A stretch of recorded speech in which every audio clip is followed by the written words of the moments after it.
Indahnya praktek Dhamma jika dipraktekkan dengan benar. Indahnya Dhamma jika dipraktekkan dengan benar. Nah, praktek Dhamma yang benar itu yang harus kita mengerti. Tujuan kita praktek Dhamma itu apa? Secara umum kita akan mendapatkan kusala secara umum. Tapi sebenarnya nilai-nilai baik, kualitas-kualitas baik itulah yang harus kita kumpulkan, kita perkuat dari praktek Dhamma itu sendiri. Karma baik itu hanya efek samping sesungguhnya. Makanya ketika seorang berbuat baik, dia akan menjadi orang baik. Sebenarnya seperti itu. Nah, orang baik, ciri orang baik adalah memang kualitas batinnya jadi baik. Bukan orang baik hanya sekedar penampilan atau seperti apa. Kalau misalnya dia berbuat baik tapi tidak ada perubahan yang lebih baik, berarti ada yang salah dari perbuatan baik dia. Mindsetnya ini harus kita jadikan standar gitu kan. Makanya ada orang yang mengerti, ada orang yang tidak mengerti kondisi-kondisi ini.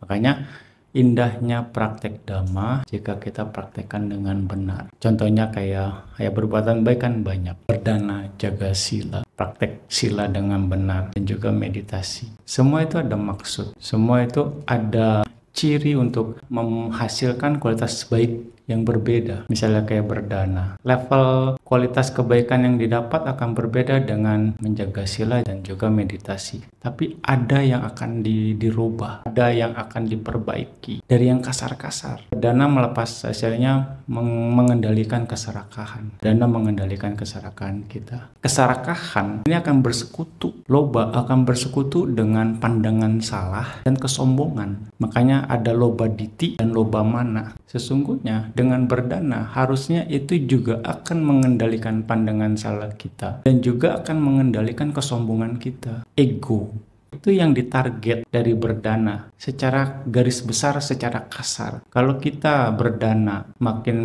menambah keserakahannya tidak terkendali, pandangan salahnya juga semakin liar, istilahnya ya berhubungan dengan diri, aku, dan juga kesombongannya makin tinggi, ingin dianggap, ingin dihargai. Itu kan bentuk dari loba mana. Kalau itu tidak terkendali, berarti ada yang tidak tepat cara dia berbuat baik. Tapi balik lagi, itu tergantung dari kebijaksanaan seseorang. Mampu enggak dia melihat itu? Kalau tidak mampu, apa yang dia lakukan hanya sebatas itu saja. Dia tidak bisa memanfaatkan kesempatan berbuat baiknya dengan maksimal. Sehingga itu yang akan membuat dia lama di samsara. Padahal saat itu dia punya kesempatan. Kita punya kesempatan untuk upgrade. Semua harus dilakukan lagi dan lagi. Kalau tidak, kita akan tidak bisa menyadari hal itu. Padahal pikir kita sudah benar. Padahal di satu kondisi kita akan istilahnya merasa kita juga ternyata masih tidak benar prakteknya. Nah itu.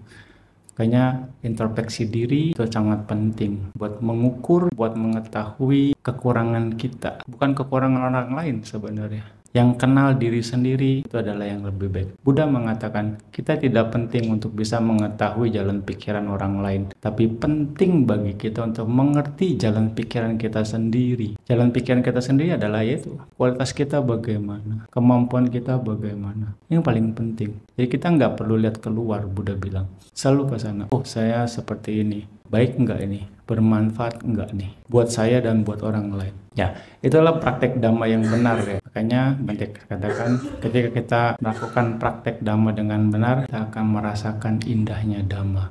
Indahnya itulah seorang yang praktek berbuat baik dengan benar akan jadi orang baik. Orang baik cirinya sekali lagi kualitas batinnya akan jadi lebih baik. Semoga ya kita semua jadi orang yang baik yang bisa terus meningkatkan kualitas-kualitas baik dalam batin kita sehingga kita bisa merasakan indahnya Dhamma. Sadu, sadu, sadu.